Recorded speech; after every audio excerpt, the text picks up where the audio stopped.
Assalamualaikum warahmatullahi wabarakatuh. Saya Rosa Aulia Fajriani, NPM 18111000436.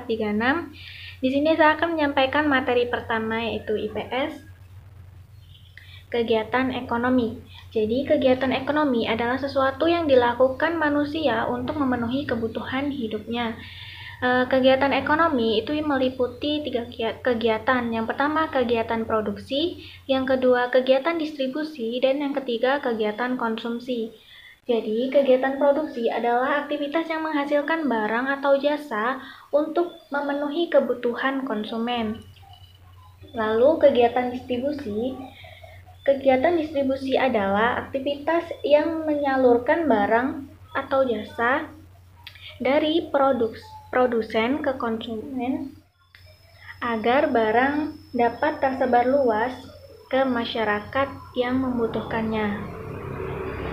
Yang ketiga, terdapat kegiatan konsumsi. Jadi, kegiatan konsumsi adalah aktivitas penggunaan barang atau jasa yang dihasilkan produsen untuk memenuhi kebutuhan hidup manusia.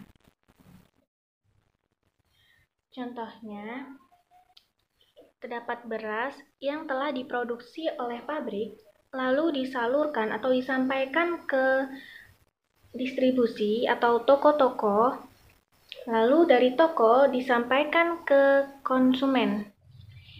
Jadi, materi yang kedua yaitu IPA tentang struktur tumbuhan dan fungsinya.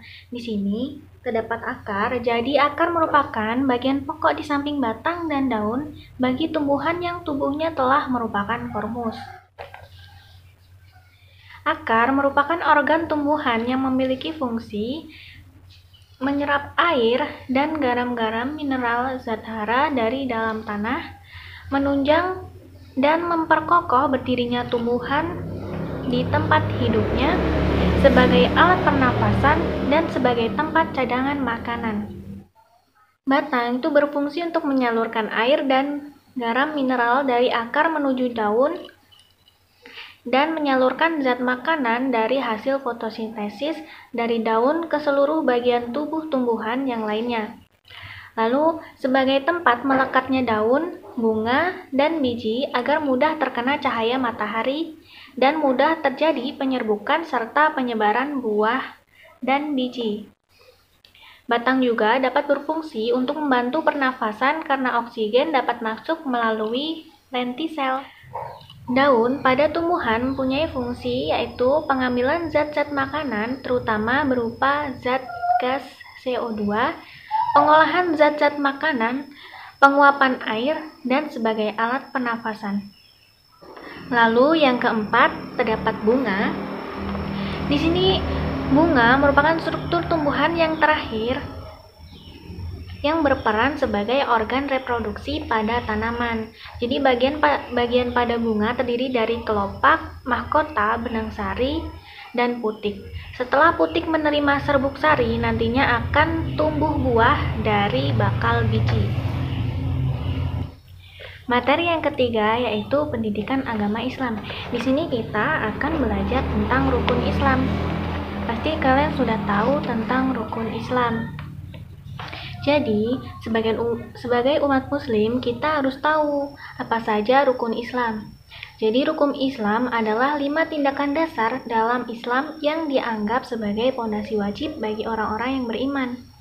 Rukun Islam yang pertama yaitu mengucapkan 2 kalimat syahadat.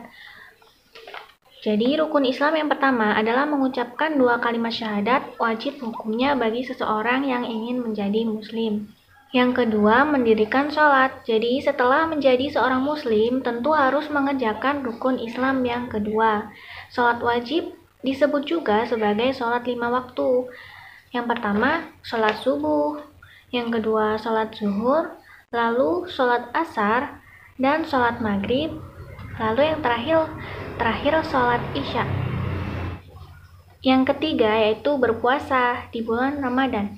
Jadi setiap muslim diwajibkan untuk berpuasa selama 1 bulan penuh di bulan Ramadan. Tujuannya untuk mencapai ketakwaan kepada Allah Subhanahu wa Ta'ala. Lalu yang keempat, menunaikan zakat. Jadi zakat merupakan kewajiban yang dikeluarkan pada harta orang yang memiliki kelebihan. Ada beberapa jenis zakat, yaitu zakat fitrah yang dikeluarkan pada bulan Ramadan.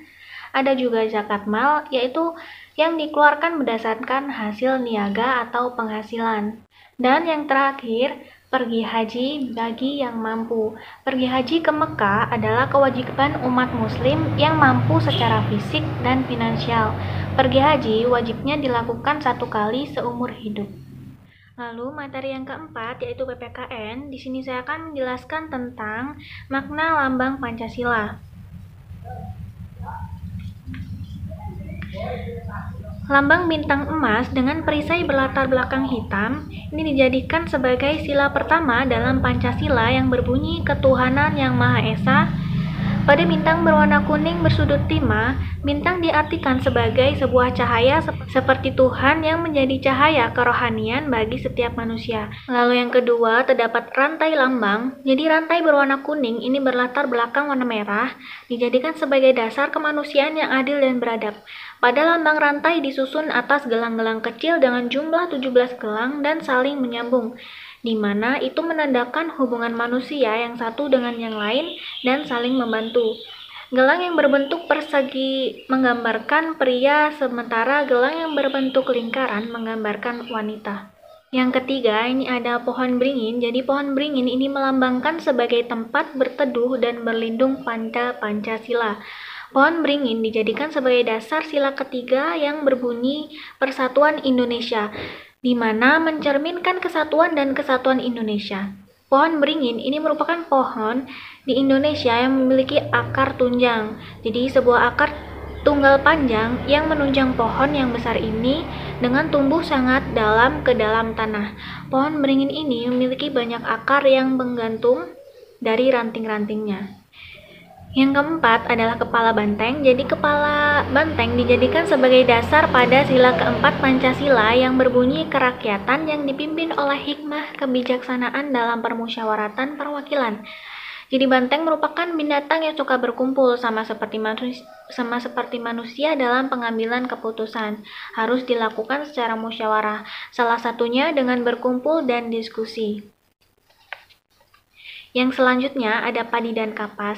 Jadi padi dan kapas ini dimaknai sebagai salah satu kebutuhan rakyat Indonesia tanpa melihat status dan kedudukannya.